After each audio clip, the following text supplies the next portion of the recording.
अस्सलाम वालेकुम। आज हम आपको क्या बताएं कि हम इधर दोनों घूमने फिरने आए थे और हमारी गाड़ी से पेट्रोल मुक गया। ये देखिए हम रेल के घर जा रहे हैं, बड़ी दूर से हम उधर से आ रहे हैं। हम अभी हमारा घर भी बहुत दूर है और अब इसको हम खिलाएंगे घर जाकर। और उधर ग्राउंड से हम आए थे और हमारा पेट्रोल ख़त्म हो गया। और ये मेरा फ्रेंड है, आप इसे जानते हैं, बल्कि ये मेरे पहले व्लॉग में आ रहा है।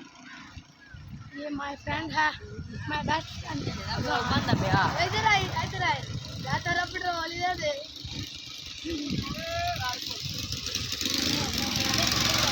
और क्या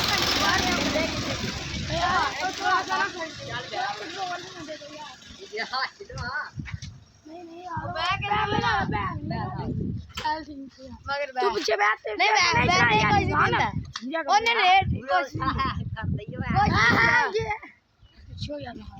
अपने